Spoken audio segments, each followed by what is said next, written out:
트럼프 대통령이 다른 빅테크 기업에 비해 애플에 대해서 훨씬 더 까다롭게 대하고 있는 모습이 보이죠.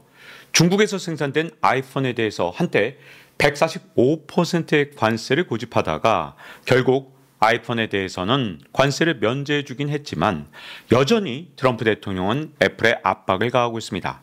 더 이상 중국에서 생산하지 마라. 전량 미국에서 생산해라. 이렇게 압박을 하고 있는데요. 자, 트럼프 대통령이 애플에 대해서 압박을 하는 그 근본적인 이유를 설명하는 책이 미국에서 큰 화제를 모으고 있습니다. 이 책의 제목은 애플 인 차이나라는 책인데, 자, 우리말로 이걸 번역을 제가 좀 해봤더니 애플의 포획 이러면 어떨까 하는 생각이 좀 들더라고요. 그리고 주요 내용이 뭐냐면 애플이 어떻게 중국의 세계 지배를 가능하게 했는가, 이 내용을 심도 있게 다루고 있습니다. 그래서 이게 미국에서 약간 충격을 준 것 같아요. 자, 이 책의 표지를 보면 사과를 이렇게 중국의 용이 파먹은 것처럼 보입니다. 실제로 애플에 대해서 중국이 엄청난 영향력을 행사하고 있고 사실상 애플이 중국에 포획된 것이다 라는 내용이 이 책의 주된 내용입니다. 당연히 이 책 협찬받은 적 없습니다. 자, 그러면 애플이 중국에 진출했던 이유부터 따져보겠습니다. 1996년 애플은 파산 위기에 내몰렸는데 그때 마땅한 생산 기지를 찾지 못하고 있었거든요. 이런 상황에서 중국이 애플의 가장 좋은 생산 기지로 떠오른 겁니다. 임금이 일단 굉장히 낮았고요. 이 낮은 임금으로 끊임없이 노동력이 공급됐습니다. 왜냐? 그때 중국에는 유휴 노동력, 한마디로 놀고 있는 사람들이 적어도 2억에서 3억 명이 있었거든요. 게다가 낮은 복지 때문에 복지 직원에 대해서 전혀 신경 쓸 필요가 없다라고 애플이 그 당시에만 해도 착각을 했습니다. 사실 중국은요, 절대로 이렇게 낮은 복지 믿고 들어갔다가는 큰일 나는 나라인데 이때만 해도 애플이 큰 착각을 했던 거죠.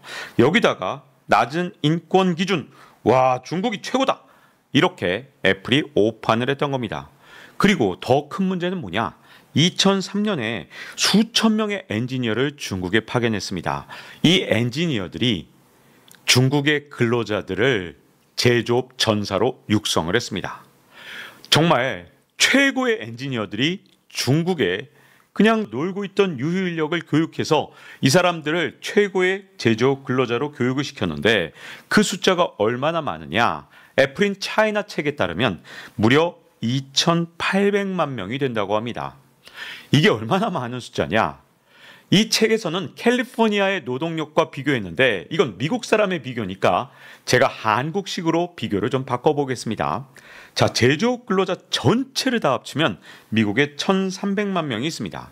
그리고 일본은 1,040만 명, 그리고 한국에 400만 명이 있거든요. 그러면 미국과 일본과 한국의 모든 제조업 근로자를 다 합쳐봤자 2,740만 밖에 안 됩니다. 근데 애플이 중국에서 교육한 제조업 근로자가 2,800만 명이다. 그러면 중국의 제조업은 거의 애플이 완전히 살려냈다 해도 과언이 아닌 거죠. 그 정도로 애플이 중국을 지금처럼 G2로 키우는데 가장 결정적인 역할을 했다는 게 이 책에서 끊임없이 반복해서 주장하고 있는 내용입니다. 게다가 애플이 중국에 투자한 금액도 정말 황당할 정도로 많은데요. 2016년부터 5년 동안 2,750억 달러를 투입했다고 합니다. 그리고 이 책의 저자는 애플이 중국에 투자한 돈을 마셜 플랜과 비교했거든요. 여러분, 마셜 플랜이라는 건 2차 대전 직후에 유럽이 초토화가 됐잖아요. 그 유럽을 재건하기 위해서 미국이 유럽을 천문학적으로 지원했던 아주 대대적인 경제 계획입니다. 이렇게 정부 차원에서 유럽 전체한테 투자한 금액이 130억 달러였거든요.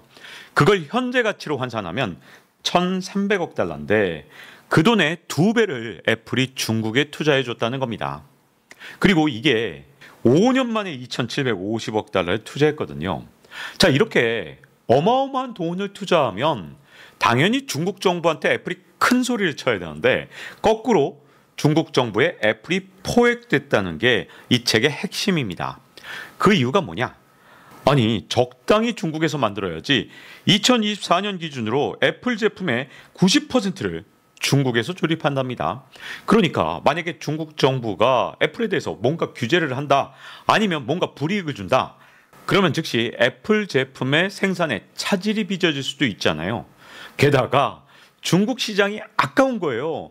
이 시장에서 아이폰이 꽤 잘 팔리는데 이거 혹시 중국 시장을 잃게 될까? 이런 두려움 때문에 돈은 돈대로 투자한 다음에 중국 정부의 완벽한 을이 됐습니다. 자, 그래서 어떤 일이 있었냐? 2017년에 중국 정부가 요구를 했답니다. 뉴욕타임스 앱을 삭제해라. 뉴욕타임스에서 중국을 비판한 기사가 너무 많으니 이거 전부 다 없애버려. 그랬더니 애플은 중국 정부의 요구를 충실히 받아들여서 앱을 삭제했다고 합니다.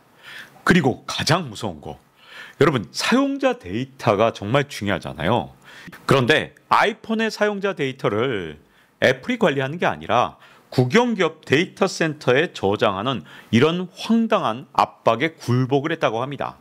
물론 이 총책임 관리 주체는 애플이긴 한데 이걸 국영기업 데이터 센터 서버에 저장을 했다. 그러면 국영기업이 언제든 이 데이터를 열람하거나 아니면 활용할 수 있다는 뜻이잖아요. 아니, 이거 말이 좀 됩니까? 사용자 데이터야말로 프라이버시가 지켜져야 되는 데다가 애플의 가장 중요한 자산이 될 수도 있는데 그걸 강제로 국영기업에 넣어라 그랬더니 애플이 네, 알겠습니다. 국영기업 데이터에 저장하겠습니다. 이렇게 얘기를 했다는 거예요. 그러다 보니까 중국 정부가 아이폰 사용자 중국에서 1억 5,500만 명이나 되거든요.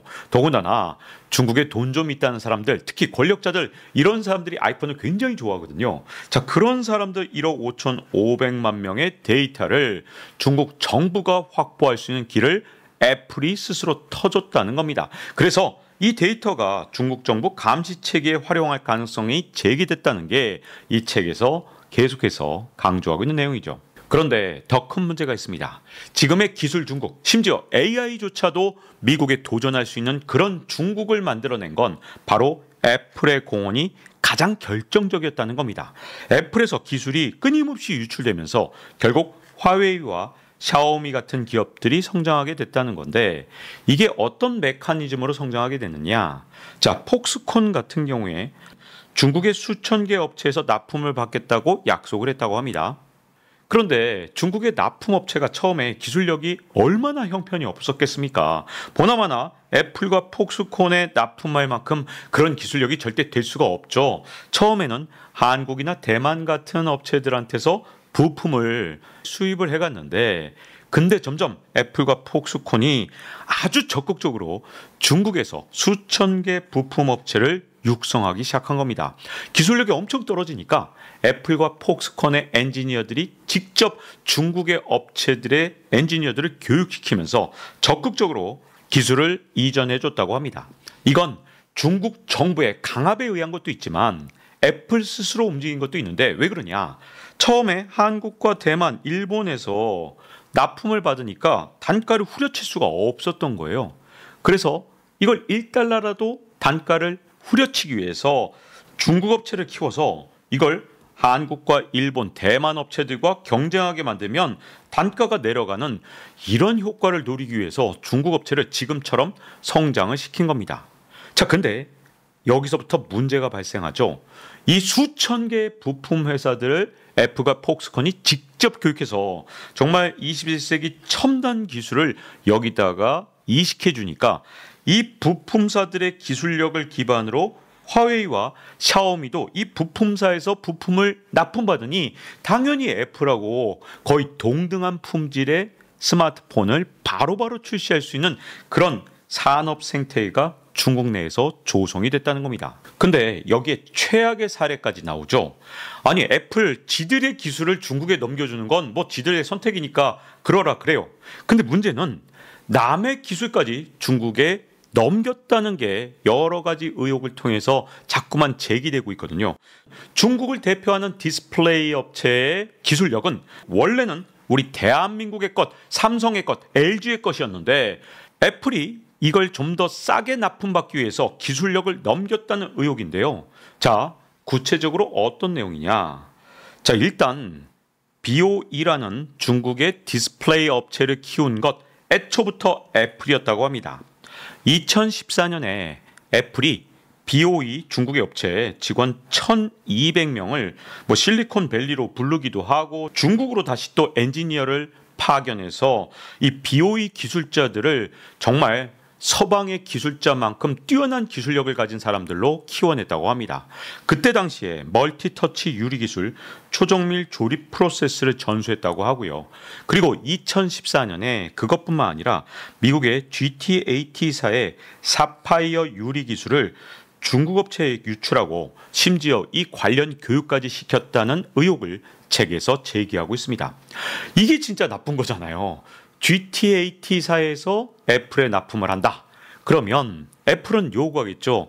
야, 너희들의 기술 데이터 다 갖고 와봐. 니들 믿을 수가 없잖아. 납품받을지 말지 니들 기술 데이터 보고 결정할게 라고 하면 그 기술 데이터를 애플에 넘겼을 때 그 데이터를 다시 중국에 유출했다. 이런 의혹들이 나오고 있는 겁니다.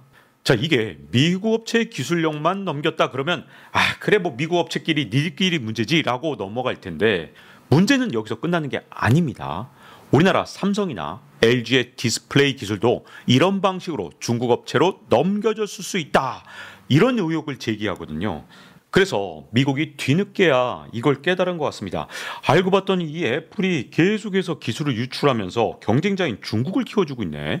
더군다나 중국 정부가 하라는 대로 하고 있네. 더 이상은 안 되겠다라고 얘기가 처음 나온 게 뭐냐. 바이든 때 미국 의회가 바이든이 했다는 뜻은 아니고 미국 의회가 했다는 겁니다. 2024년 BOE와 인민해방군의 연관성을 이유로 블랙리스트 등재를 검토한 바가 있습니다. 그런데 이게 애플의 로비 때문인지 뭔진 모르겠으나 정말 애플하고 관련된 회사에 대해서 제재가 제대로 이루어지지 않고 있기 때문에 중국 업체의 추격이 거세도 너무 거세거든요. 자, 그래서 트럼프 대통령이 한때 애플에 대해서 145% 관세를 강행하려고 했던 이유가 어디에 있느냐? 애플이 사실 중국에 포획된 것이 아니냐? 이게 트럼프나 또는 공화당 진영에서 지금 애플을 의심의 눈초리로 바라보고 있는 가장 주된 이유거든요. 더군다나 트럼프 대통령이 아무리 경고를 해도 이 애플이 중국의 생산 기지를 유지하거나 또는 확장하려는 모습만 보이고 있기 때문에 트럼프 대통령 입장에서 애플이 지금 현재 눈에 가시가 된 겁니다. 다만 애플의 아이폰에 대해서 지금 당장은 관세를 일시적으로 면제해 준 상태입니다. 하지만 압박은 나중에 거세질 건데요. 지금 관세를 면제해 준 것은 미국의 소비자들 때문입니다. 트럼프 대통령이 애플의 아이폰을 미국에서 만들라고 자꾸만 압박을 할 때마다 친 애플 분석가들이 애플을 옹호하고 나서는데 뭐라 그러느냐. 중국에서 생산하면 아이폰의 소비자 가격이 1,200달러인데 미국에서 생산하면 3,500달러로 480만 원이 될 것이다. 이렇게 주장을 한 겁니다. 자, 이렇게 계속해서 트럼프 대통령도 두드려 맞으니까 일단은 아이폰에 대한 관세를 유예하긴 했지만 아마도 트럼프 대통령은 계속해서 이런 기업들에 대해서 압박을 할 겁니다. 자, CNN에서 나온 아주 최근 기사인데 미국 기업 두 곳에 대해서 관세 부과 위협을 했다는 거죠. 애플과 마텔에 대해서 부가 위협을 했다는 겁니다.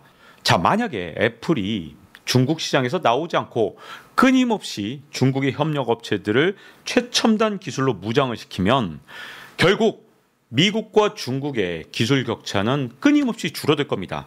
지금 당장은 애플 때문에 우리 대한민국의 기술력과 중국의 기술력이 완전히 갖다 붙었거든요. 그런데 이제 곧 미국의 기술력과 갖다 붙거나 미국을 능가하는 것도 사실은 시간 문제일 수밖에 없습니다. 애플이 대놓고 이렇게 기술을 자꾸 가르쳐 주는데 이게 미국한테 과연 도움이 되는 일이겠느냐? 우리는 의문이 들 수밖에 없는 거죠. 그렇다면 도대체 왜 이런 일이 생긴 것인가? 사실 미국은 주주자본 극대화가 가장 중요한 목적이잖아요. 그래서 애플의 사적 이익과 미국의 국익을 놓고 봤을 때 당연히 미국의 국익을 위해서라면 더 이상 중국에 기술을 전수해주면 안 될 것 같은데 당장 부품 단가 낮춰서 당장의 주가를 올리는 데만 급급했기 때문에 이런 일이 생긴 겁니다. 그런데 이런 애플의 행태가 애플한테 장기적으로 유리한 일이었냐? 저는 그것조차 아니었다고 봅니다. 애플이 단기 이익을 극대화해서 오늘의 주가는 올렸어요. 팀 쿡이 오늘의 주가 올리는데 중국이 기술 이전해 준 게 정말 큰 도움이 됐죠. 왜 그러냐? 중국의 BOE로 넘기니까 엄청나게 싸게 납품을 받았고 그것 때문에 몇 푼, 몇 달러 정도는 절약을 했을 겁니다. 그런데 과연 이게 장기 이익 극대화에도 맞는 거냐? BOE 같은 기업들이 수천 개가 중국에서 탄생해서 스마트폰의 수많은 부품을 만드는 이런 현상이 계속된다면 결국 애플도 중국 업체한테 먹히는 날이 올 수밖에 없는 거죠.